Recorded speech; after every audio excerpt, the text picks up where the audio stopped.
यौम आज़ादी के खिताब में मणिपुर के हालात पर वज़ीर आज़म ने किया तबसरा। लाल किले पर मोदी ने 10वीं मरतबा लहराया तिरंगा। 77वीं यौम आज़ादी के मौके पर वज़ीर आज़म हिंद नरेंद्र मोदी ने कहा कि मरकज़ी और रियासती हुकूमत फसाद ज़दा मणिपुर में अमन बहाल करने की तमाम तर कोशिशें कर रही हैं।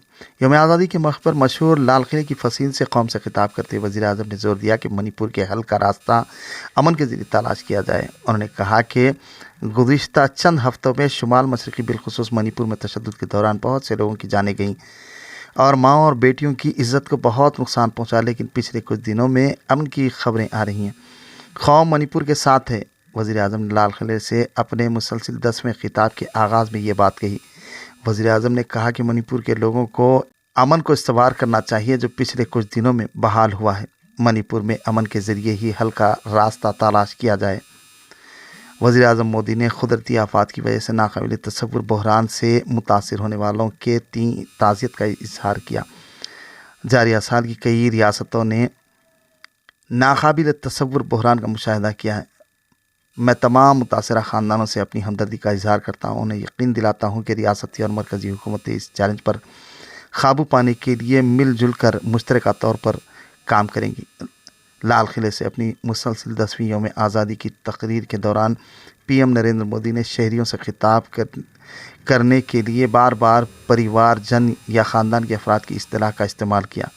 2014 ईस्वी से हर यौम आज़ादी पर रंग बिरंगी पगड़ी पहनने की रिवायत को बरकरार रखते हुए वज़ीर आज़म हिंद नरेंद्र मोदी ने तारीख़ी लाल किले में 77वीं यौम आज़ादी की तकरीबात के लिए ऑफ वाइट कुर्ता और चूड़ीदार के साथ multi colour Rajasthani Bandhani print पगड़ी पहनी। पगड़ी के साथ एक सियाह वी-नेक जैकेट भी पहनी थी जो लंबी दुम के साथ पीले, सब्ज और सुर्ख रंगों का मुरक्कब थी। कारण हमारे परिवारजनों का, मेरे प्यारे परिवारजनों, आज देश आधुनिकता की तरफ बढ़ रहा है।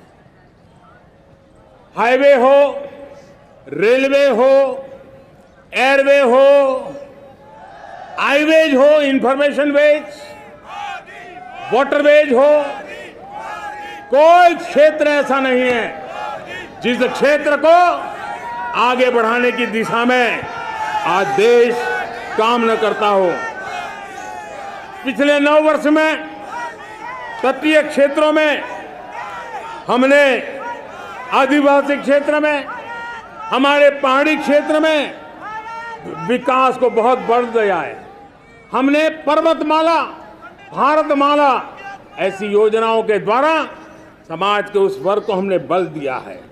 हमने गैस की पाइपलाइन से हमारे पूर्वी भारत को जोड़ने का काम किया है। हमने अस्पतालों की संख्या बढ़ाई है। हमने डॉक्टर की सीटें बढ़ाई हैं ताकि हमारे बच्चे डॉक्टर बनने का सपना पूरा कर सके। हमने मातृभाषा में पढ़ाने पर बल दिया है। अब मातृभाषा में वो पढ़ाई कर सके उस दिशा में। और मैं भारत के सुप्रीम कोर्ट का भी धन्यवाद करता हूं कि भारत की सुप्रीम कोर्ट ने कहा है कि आप जो जजमेंट देंगे उसका जो ऑपरेटिव पार्ट होगा वो जो अदालत में आया है उसकी भाषा में उसको उपलब्ध होगा। मातृभाषा का महात्म्य आज बढ़ रहा है। मेरे प्यारे भाई परिवारजनों, आज तक हमारे देश के जो बॉर्डर विलेज हैं, हमने वाइब्रेंट बॉर्डर विलेज का एक कार्यक्रम शुरू किया है। और वाइब्रेंट बॉर्डर विलेज, अब तक इसके लिए कहा जाता था देश के आखिरी गांव। हमने उस पूरी सोच को बदला है। वो देश का आखिरी गांव नहीं है। सीमा पर जो नजर आ रहा है वो मेरे देश का पहला गांव है। अगर सूरज उगता है पूरब में तो उस तरफ के गांव में पहली सूरज की किरण आती है। अगर सूरज ढलता है तो इस तरफ के गांव में आखिरी किरण उसका लाभ मिलता है। ये मेरे पहले गांव है और मुझे खुशी है कि आज मेरे इस कार्यक्रम के विशेष मेहमान, ये जो पहले गांव है, सीमावर्ती गांव है, उसके 600 प्रधान आज इस लाल किले की प्राचीर के इस महत्वपूर्ण कार्यक्रम का हिस्सा बनने के लिए आए। पहली बार वो इतनी दूर तक आए हैं, नए संकल्प और सामर्थ्य के साथ जुड़ने के लिए आया है। मेरे प्यारे परिवारजनों, हमने संतुलित विकास के लिए एस्पिरेशनल डिस्ट्रिक्ट, एस्पिरेशनल ब्लॉक की कल्पना की और आज उसके सुखद परिणाम मिल रहे हैं।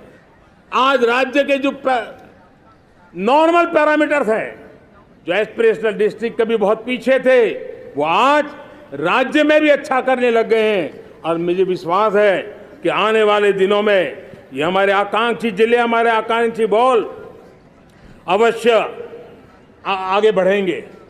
जैसे मैंने कहा था, भारत का चरित्र की चर्चा कर रहा था, तो मैंने पहला कहा था भारत की एकता, दूसरा कहा था भारत श्रेष्ठता की तरफ बल दें, तीसरा कहा था विमेन लेड डेवलपमेंट की मैंने बात कही थी।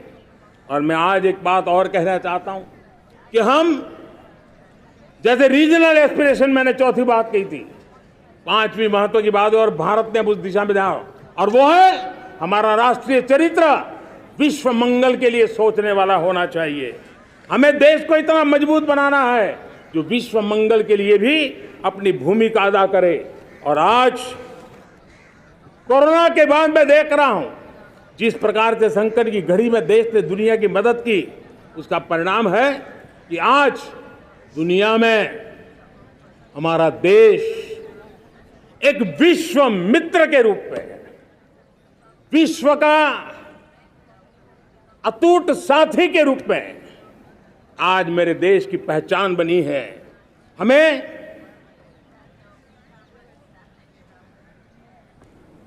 जब विश्व मंगल की बात करते हैं, तब भारत का मूलभूत विचार है, उस विचार को हम आगे बढ़ाने लोग हैं।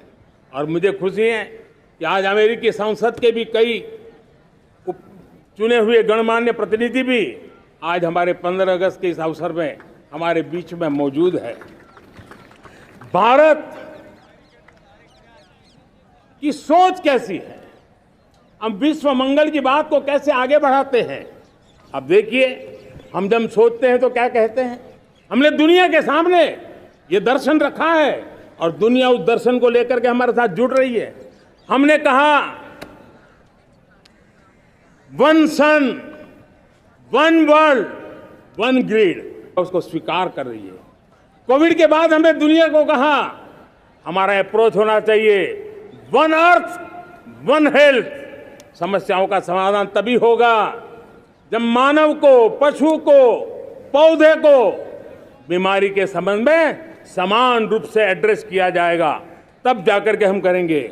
हमने G20 समिट के लिए दुनिया के सामने कहा है one world, one family, one future.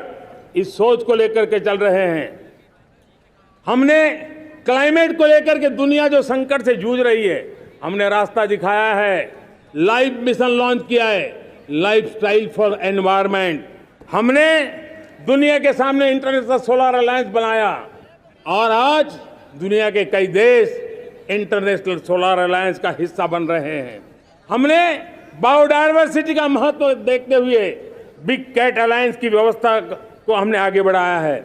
हमने प्राकृतिक आपदा के कारण, ग्लोबल वार्मिंग के कारण इंफ्रास्ट्रक्चर का जो नुकसान होता है, उसके लिए दूरगामी व्यवस्थाओं की जरूरत है और इसलिए coalition for disaster resilient infrastructure CDRI एक समाधान के रूप में दुनिया को दिया है।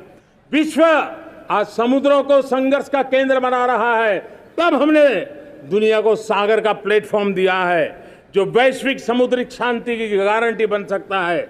हमने पारंपरिक चिकित्सा पद्धतियों को बल देते हुए WHO का ग्लोबल लेवल का सेंटर हिंदुस्तान में बनाने की दिशा में काम किया है। हमने योग और आयुष के द्वारा विश्व कल्याण और विश्व के स्वस्थता की दिशा में काम किया है और आज भारत विश्व मंगल की मजबूत नींव डाल रहा है। इस मजबूत नींव को आगे बढ़ाना हम सबका काम है, हम सबकी जिम्मेवारी है। मेरे प्यारे परिवारजनों, सपने अनेक है, संकल्प साफ है, नीतियां स्पष्ट है, नियत के सामने कोई सवाल या निशान नहीं है।